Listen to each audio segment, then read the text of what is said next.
গৌরচন্দ্রিকায় যাবার পূর্বে আমরা একটু এক ভক্তির কথা একটু শ্রবণ করব। তবে সর্বাগ্রেই আপনাদের চরণে আমার একটাই নিবেদন, মা, একটু মন দিয়ে শুনবেন। কারণ এক মন থেকে 2 মন হলেই বাবা গন্ডগোল, তাই না? মনটা এক জায়গায় রাখতে হবে। তাহলে চলুন সেই ভক্তের কথা আমরা আস্বাদন করব যে এই কলি যুগে বাবা আমরা সবসময় ভগবানের কাছে যখন দেখবেন আমাদের আপনজনেরা আমাদের একটু ব্যথা দিয়ে কথা বলে, সংসারে একটু অশান্তি হয়, আপনার কাছের মানুষগুলো যখন আপনাকে একটু দাগা দিয়ে কথা বলে না মা, দেখবেন তখন আমরা ছুটে যাই একটা জায়গায়। কোথায় বলো তো? ওই গোবিন্দের কাছে। গোবিন্দের কাছে গিয়ে নয়ন জলে বুক ভাসি,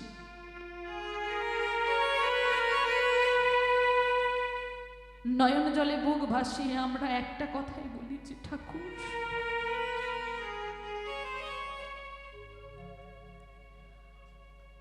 ঠাকুর আমাদের যে এত কষ্ট, এত দুঃখ, এত যন্ত্রণা,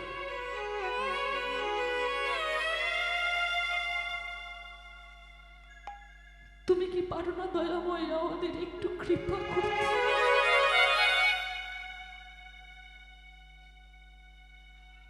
ওমা বলি না, কষ্ট হলে, যন্ত্রণা পেলে আমরা তো একটা জায়গাতেই যাই, সেটা হলো গোবিন্দ চরণ। আর গিয়ে কেঁদে কেঁদে একটা কথাই বলি, ঠাকুর তুমি কি আমাদের একটু কৃপা করতে পারো না?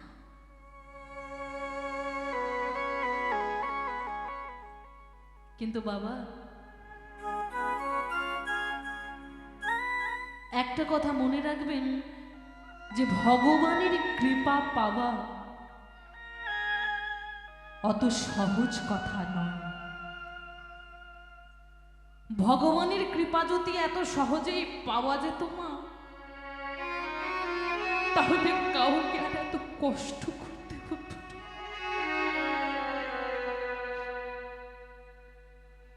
ভগবানকে পেতে গেলে অনেক কষ্ট করতে হয় মা, তারই প্রমাণ আছে এই কলিযুগের মাটিতে। আপনারাও জানেন, আমরাও জানি সেই ভক্তের কথা, সে আর অন্য কেউ নয়। আপনারা জানেন এই কলিযুগের মাটিতে একটা ভক্তকে কতটা কষ্ট করতে হয়েছিল। একটা দুটো দিন নয় মা, দীর্ঘ 22টা দিন 22খানা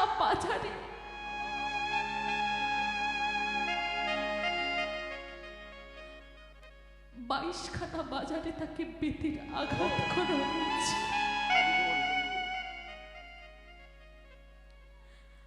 বলুন তো মা, সেও তো রক্ত মাংসের মানুষ। আমাদের শরীরে যদি একটা দিনও এই বেতের আঘাত পড়ে না, জানি না আমরা আর বেঁচে থাকবো কিনা। কিন্তু ওই ভক্তকে 22টা দিন 22খানা বাজারে বেতের আঘাত করা হয়েছে। কেন করা হয়েছিল জানো? শুধুমাত্র কৃষ্ণ নাম করত বলে, শুধুমাত্র হরির নাম করত বলে।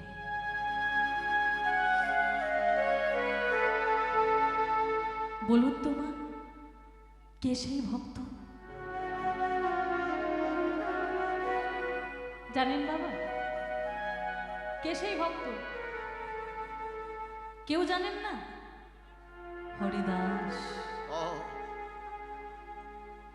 তাহলে জানতে হবে কে ছিল এই হরিদাস। মন দিয়ে শুনুন মা, এই হরিদাস ছিল মা গোলকের সৃষ্টিকর্তা ব্রহ্মা। অপরাধটা কি করেছিল না? অপরাধ করেছিল ওই ব্রহ্মদেব আমার ভগবানের নবলক্ষ ধেনু, নবলক্ষ গাভীকে সে হরণ করে নিয়েছিল। মনে মনে চিন্তা করেছিল ভগবান বুঝি কিছু জানতে পারবে না, কিন্তু মাগো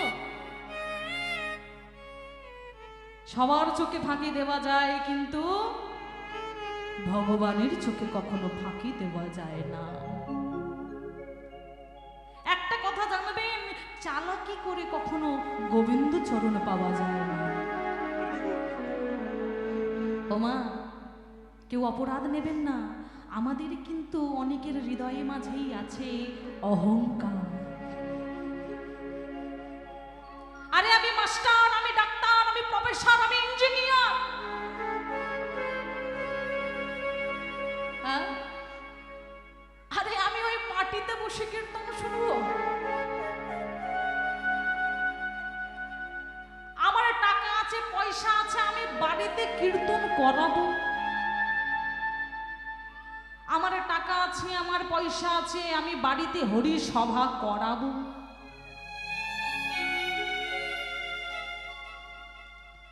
এদিকে বাচ্চাগুলো বড্ড কথা বলছে, মা একটু শান্ত করুন। কীর্তন তো একটা ভাবের বস্তু বাবা। তাই মাগো, অহংকার করে কোনোদিন ভগবান পাওয়া যায় না। তারই প্রমাণ দেখো, এই যে হরিদাস হরণ করে নিল, ব্রহ্মদেব হরণ করে নিল ওই নবলক্ষ ধেনু, নবলক্ষ গাভী। ভগবান জানতে পারলেন অন্তর মাঝে, ব্রহ্মা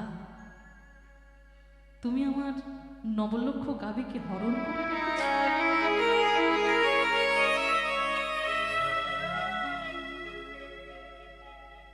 শোনো ব্রহ্মা, আজ যেমন তুমি আমায় চিনতে পারলে না,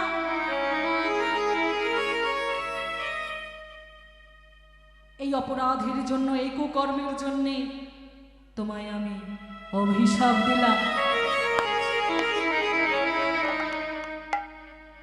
আগত জন্মে তোমার যবনের ঘরে, মুসলমানের ঘরে তোমার জন্ম হবে। লক্ষ্য করুন, যবনাচিত কর্ম করেছিল, তাই বললেন মুসলমানের ঘরে তোমার জন্ম হবে, নাম হবে তোমার হারেশ। আপনারা সবাই জানেন বাবা, এই হারেশের বাড়ি কোথায় ছিল? বাংলাদেশের বরিশালে। এক মুসলমান পরিবারে জন্ম হলো এই হরিদাসের, নাম দিল হারেশ। এই হারেশ কি করতো মা? সর্বক্ষণ হরিনামে কৃষ্ণ নাম করে বেড়াতো, হরি ছাড়া কিছু জানতো না, হরি ছাড়া কিছু বুঝতো না। কিন্তু এই হরিনাম করতো বলে, কৃষ্ণ নাম করতো বলে একদিন তার বিচার হলো। কি বিচার হলো না? 22খানা বাজারে 22টা দিন একে বেতের আঘাত করা হোক।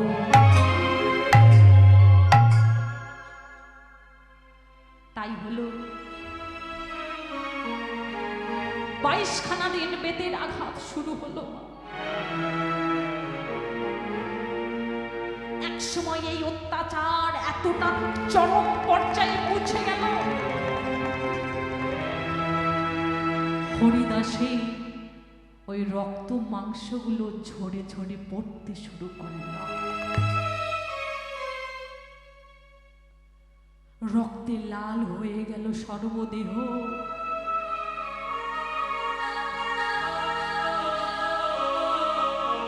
21টা দিন চলে গেল। 21 দিনের মাথায় প্রহরীরা এসে বলে উঠল, ওরে হারেশ, ওরে তোকে যে এত অত্যাচার করছি, এত অবিচার করছি, কেমন করে তুই এই অত্যাচার সহ্য করছিস বলতে পারিস? কেমন করে এই অত্যাচার তুই সহ্য করছিস? ওরে হরিনাম বন্ধ কর না, কৃষ্ণ নামটা বন্ধ কর না। কি আছে এই হরিনামে, কি আছে এই কৃষ্ণ নামে? হরিনাম ছাড়, কৃষ্ণ নাম ছাড়। যখন প্রহরীরা এই কথা বলেছে, হারেশ কি বললো জানো? হারেশ বলে উঠল, ওগো ওগো, তোমরা যে আমাকে কৃষ্ণ নাম ছাড়তে বলছো, তোমরা যে আমাকে হরিনাম ছাড়তে বলছো, জানো আমি এই হরিনাম ছাড়লেও না, আমি এই কৃষ্ণ নাম ছাড়লেও ওই হরি যে আমায় ছাড়বে না।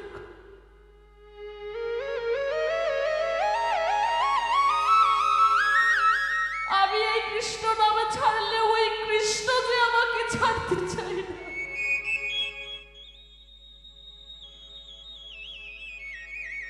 যে এই কথা বলেছে, প্রহরীরা বলে উঠল, আরো মা,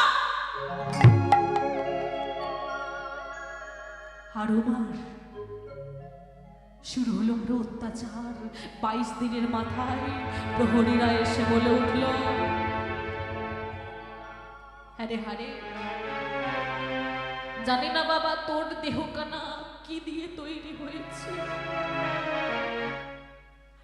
কেমন করে এই অত্যাচার সহ্য করে তুই বেঁচে আছিস। তবে জানি না তোর মৃত্যু হবে কিনা, তবে তুই যদি না মারা যাস, ওই কাজী বলেছে না, ওই কাজী আমাদেরকে শেষ করে দেবে। হারেশ বলে উঠল, আমার চোটে তোরা পড়বি,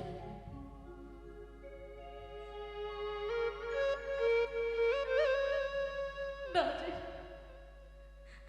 আমার চোটে কেন তোরা পড়বি?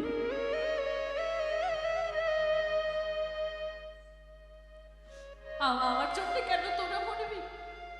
শোন বাবা, আমার এই দেহটা না, আমার এই দেহটাকে তোরা ওই সুরধনির জলে ভাসিয়ে দে,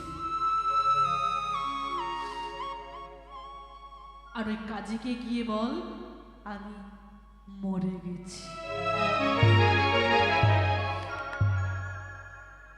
কেউ জানতে পারবে না, চলে যা, চলে যা। তাই লক্ষ্য করুন, ওই হরিদাসের হারেশের দেহটাকে সুরধনির জলে ভাসিয়ে দেওয়া হয়। শরীরের মধ্যে কোনো ক্ষমতা নেই মা, কোনো শক্তি নেই, কেমন করে থাকবে গো? কম অত্যাচার। যতটুকু শক্তি আছে, যতটুকু ক্ষমতা আছে, সেই ক্ষমতায় শুধুমাত্র একটা নাম সে বলে চলেছে,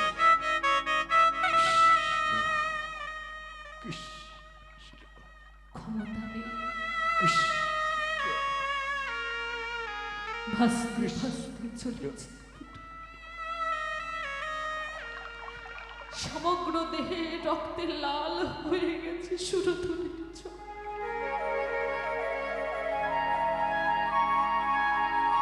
লক্ষ্য করুন, এদিকে আমার গৌর হরি নবদ্বীপ মাঝে, অন্তর মাঝে জানতে পারলে কেউ একজন তার নাম করে অবিরাম নাম করে চলেছে। তাই আচার্যদেবকে ডেকে বলে উঠলেন, আচার্যদেব,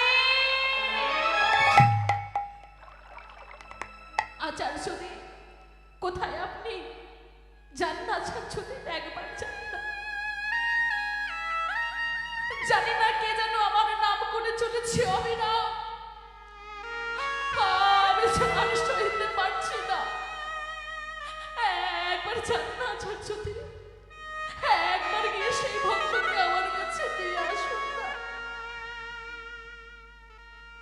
কে বাবা এই আচার্যদেব? এই আচার্যদেব হলেন শান্তিপুরের অদ্বৈত আচার্য।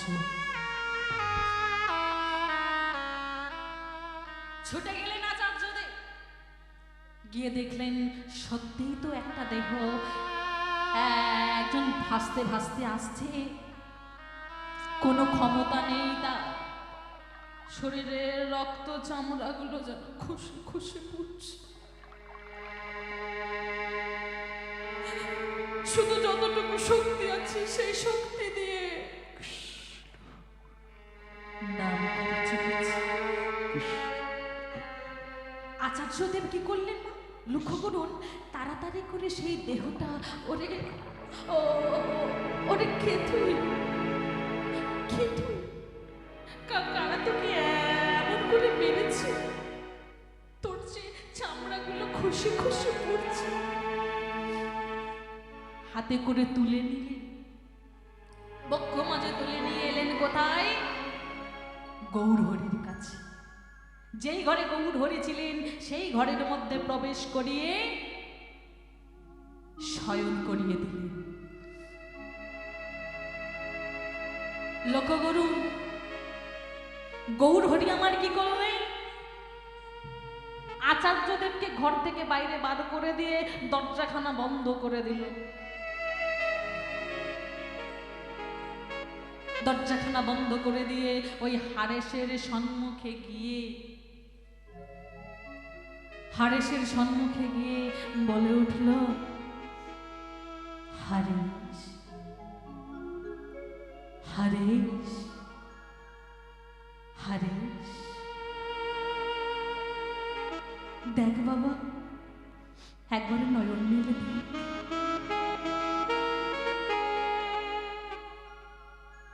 কোনো ক্ষমতা নাই নয়ন মেলে তাকানো, তবু যেই মাত্র ওই মহাপ্রভুর শব্দটা, কণ্ঠধ্বনিটা যেই না শ্রবণ করেছে, ওই হারেসের দেহে যেন বিদ্যুৎ শিহরিত হয়ে গেল।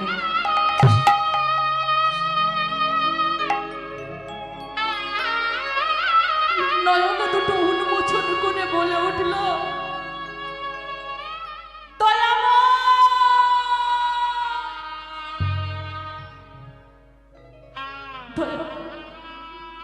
তুমি এসেছো, আমাকে তুমি এসেছো, কোথায় ছিলে দয়াল হরি? এতদিন তুমি কোথায় ছিলে?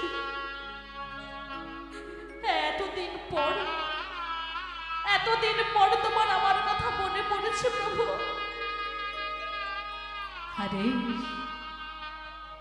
হারেস নয়ন মিলে দেখো, আমি এসেছি হারেস, আমি এসেছি। হারেস বলে উঠল, প্রভু, ও প্রভু, আর তুমি আমায় ফাঁকি দিতে পারবে না, আমি চিনতে পেরেছি, তুমি তো সেই দাপরির ভগবান, আর তুমি আমায় ফাঁকি দিতে পারবে না। দয়াময়, একটা দিন আমি তোমায় চিনতে পারিনি, সেই জন্য তুমি আমায় অভিশাপ দিয়েছিলে, কিন্তু আজ আমি চিনতে পেরেছি তুমি সেই দয়াল হরি। তাই লক্ষ্য করুন, চরণ দুখানা জড়িয়ে ধরেছি আর বলে উঠল, প্রভু, তুমি যখন এসেইছো তাহলে বলো না প্রভু, বলো না, এই যে 21টা দিন, এই যে 22টা দিন 22খানা বাজারে আমাকে বেতের আঘাত করা হলো, বলতে পারো এই 22টা দিন অত্যাচার সহ্য করে আমি কেমন করে জীবিত আছি?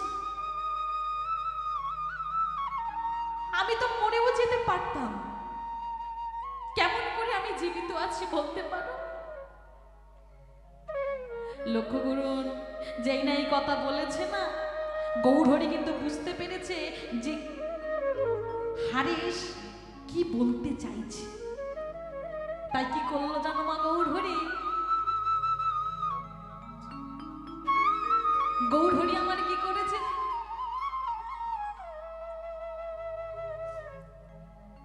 আমার গৌরহরির যে গায়ের ওড়নাখানা ছিল না, গায়ের সেই ওড়নাখানা হারেসের সম্মুখে গিয়ে সেই গায়ের ওড়নাটা যেই না সরিয়েছে, হারেস যেই না গৌরহরির সেই অঙ্গখানা দর্শন করেছে, দর্শন করা মাত্র হারেস চমকে উঠলে, ও গো গৌর হরি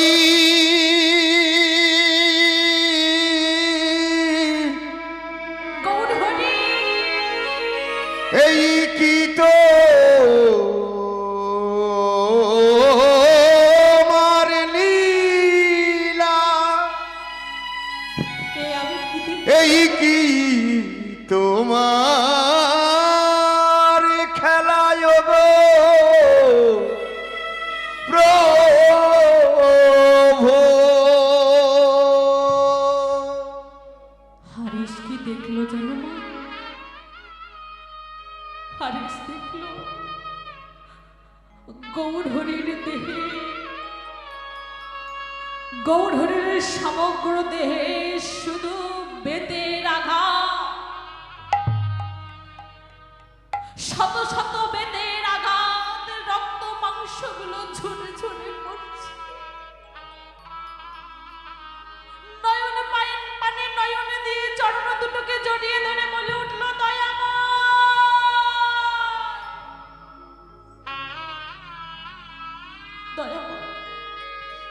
বুঝেছি দয়াময়, বুঝেছি। এই 22টা দিন সমস্ত বেতের আঘাত, সমস্ত আঘাত তুমি তোমার অঙ্গে ধারণ করেছো প্রভু, সমস্ত আঘাত তুমি তোমার অঙ্গে ধারণ করেছো।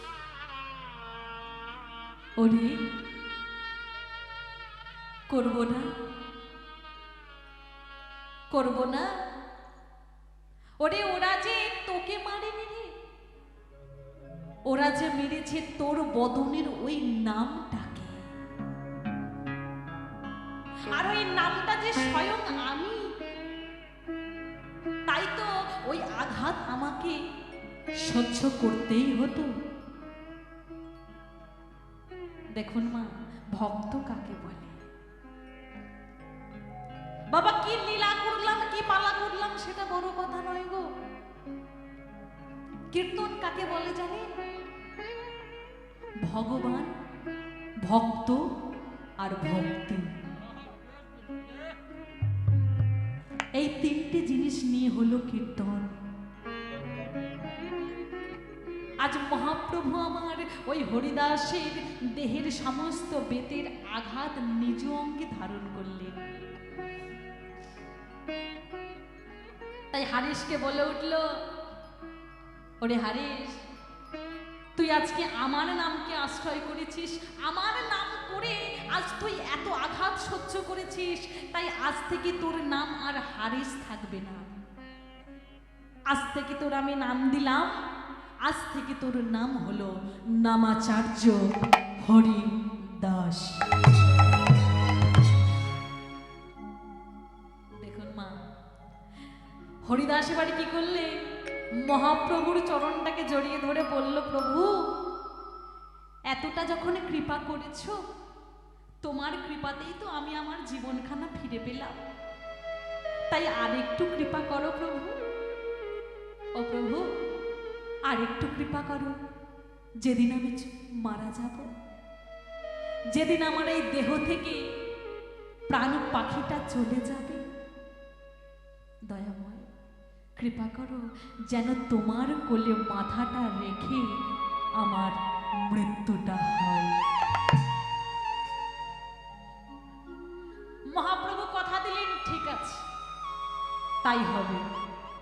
তাই দেখুন মা, এই যে কথা দিল আমার ভগবান, সেই কথা তো রাখতে হবে গো। তা কথা দেওয়ার পর আমার মহাপ্রভু ওই হরিদাসের দেহটা সুস্থ করেছিলেন, সারিয়ে তুলেছিলেন। তারপরেই তিনি চলে গেলেন পুরীধাম। আর ওই পুরীধামে একটা জায়গায় আমার মহাপ্রভু থাকতেন, যে জায়গাটির নাম হলো গম্ভীরা। গভীরায় আমার মহাপ্রভু থাকতেন, আর এই হরিদাস কোথায় থাকতেন?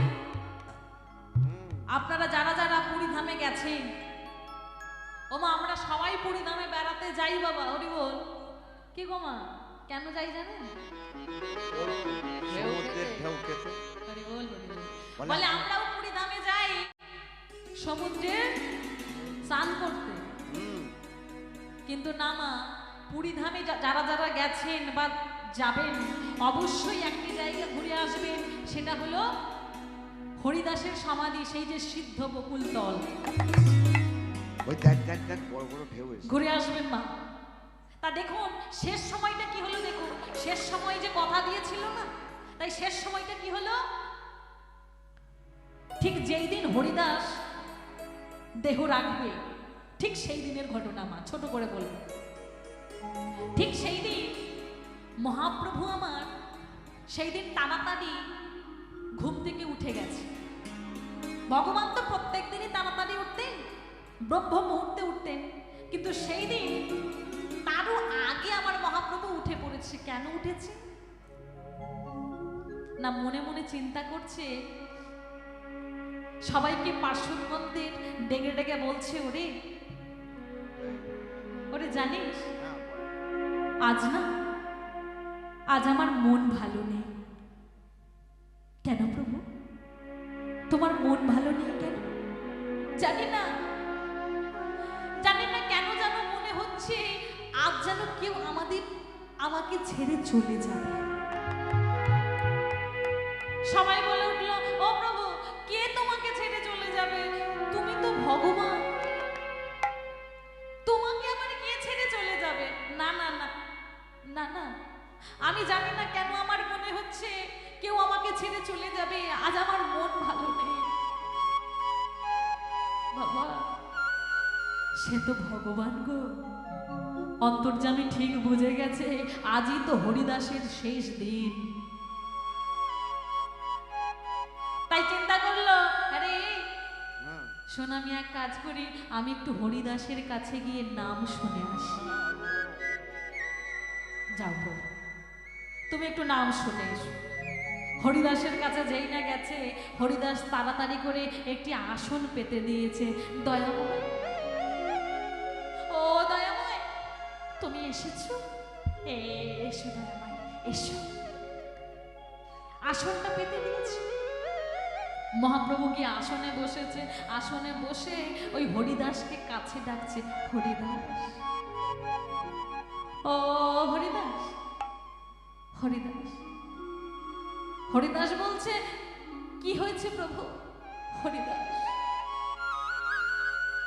হরিদাস কেন জানি না আজ আমার মন ভালো নেই। লক্ষ্য করুন মা, কি বলছে মহাপ্রভু। ও হরিদাস, হরিদাস, কেন জানি না মনে হচ্ছে আজ যেন কেউ আমাকে ছেড়ে চলে যাবে। দয়াময়, তুমি কেন এমন কথা বলছো? তোমাকে আবার কে ছেড়ে চলে যাবে? তুমি তো ভগবান। না না না হরিদাস, আমার যে আজ কিছুই ভালো লাগছে না। ও হরিদাস, হরিদাস, তুমি আমায় একটু নাম শোনাবে হরিদাস? এসো না, আমায় একটু নাম শোনাও না। নাম শুনবে প্রভু? তা লক্ষ্য করুন মা, এই যে বারবার করে মহাপ্রভু বলছে, হরিদাস এসো না, আমার কাছে এসো না। হরিদাস কিন্তু বুঝে গেছে যে আজকে আমার মহাপ্রভুর ডাকটা এমন হয়েছে কেন, তবে কি আজকে আমি কৃপা পাবো। হরিদাসকে কাছে ডেকে নিয়েছে, কাছে ডেকে নিয়ে হরিদাসকে যেই না স্পর্শ করেছে না, হরিদাসকে স্পর্শ করার সঙ্গে সঙ্গে হরিদাসের যেন কণ্ঠ থেকে সব সুর হারিয়ে যাচ্ছে। গাও না হরিদাস, গাও না। কোলের মধ্যে মাথাটা দিয়েছে বাবা, গাও না হরিদাস। ও দয়াময়, যে চেষ্টা করছি, কিন্তু আমি তো পারছি না দয়াময়। গাও না হরিদা, গাও না, আমি যে পারছি না দয়াময়, আমি গাইতে পারছি না দয়াময়। হরিদাস, একবার গাও, সেই একবার গাও। বাবা ওই হরিদাসকে লক্ষ মাঝে জড়িয়ে নিয়েছে, আর মহাপ্রভুর নয়নের জল টপ টপ করে ওই হরিদাসের বদনে পড়ছে। হরিদাস, গাও না, গাও না হরিদাস, গাও না। বাবা মহাপ্রভুর স্পর্শ পেয়ে হরিদাসের বদন থেকে নামগুলো যেন হারিয়ে যাচ্ছে। আমি পারছি না প্রভু, তুমি কাঁদছো কেন? গাও না হরিদাস, একবারে গাও না। বলো কে শোনাবে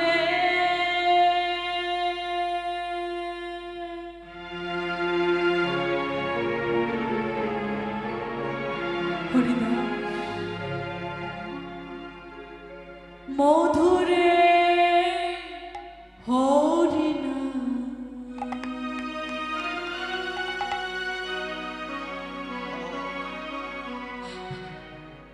বলো কে শোনাবে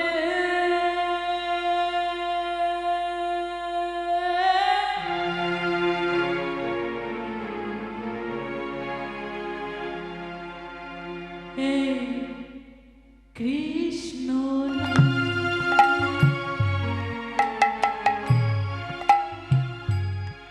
আমায় কে শোনাবে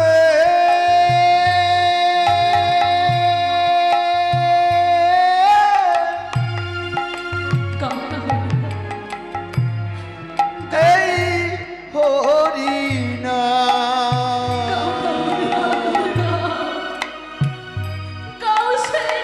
আমায় কে শোনাবে এই কৃষ্ণ নামে, বলো কে শোনাবে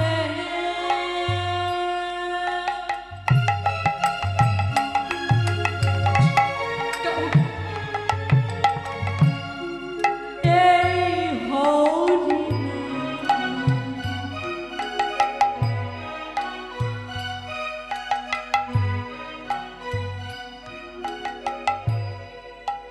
কে বা শোনাবে এই কৃষ্ণ নাম, আমায় কে শোনাবে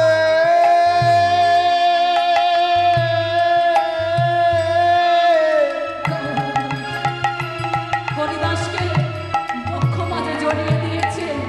হরিদাস, এই হরিনা, কে শোনাবে এই কৃষ্ণ নামে,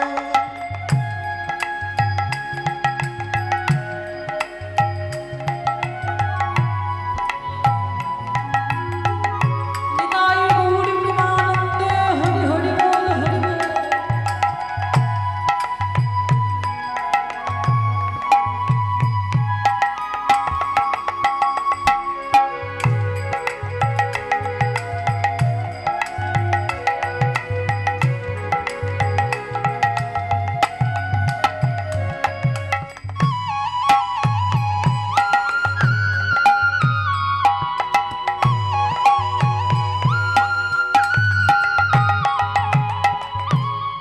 যেই নামে এই সব রাখে গো মানে,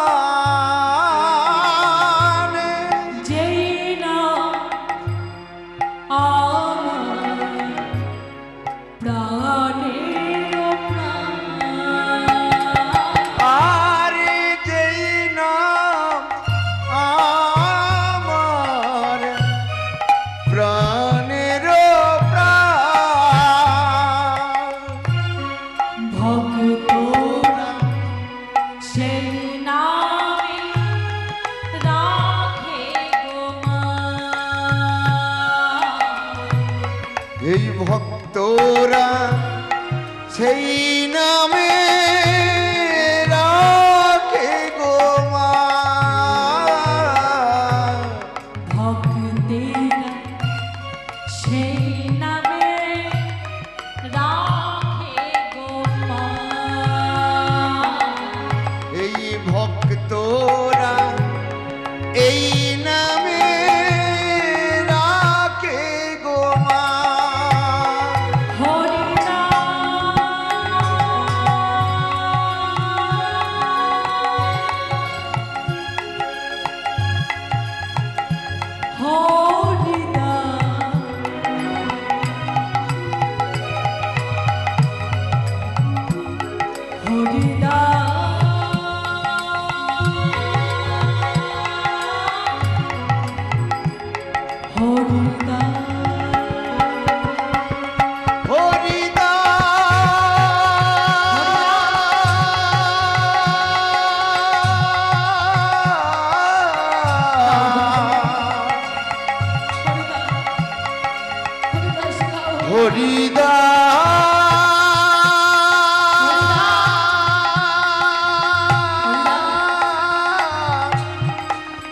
ও হরিদাস,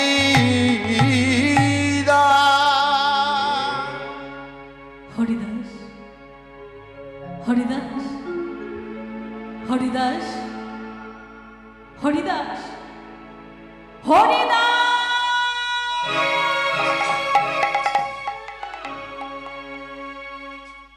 হরিদাস, হরিদাস চলে গেলি, হরিদাস চলে গেলি। বল না হরিদাস, কে আর আমাকে কৃষ্ণ নাম শোনাবে? কে আর আমাকে হরি নাম শোনাবে? কেন তুই চলে গেলি হরিদাস? বলতে পারিস?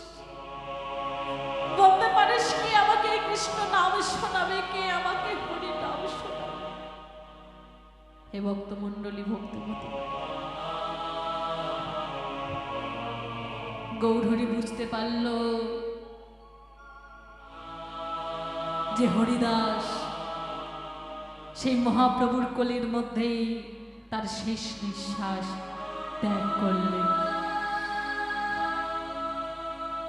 তাই লক্ষ্য করুন মা, এই যে আমার ভগবান,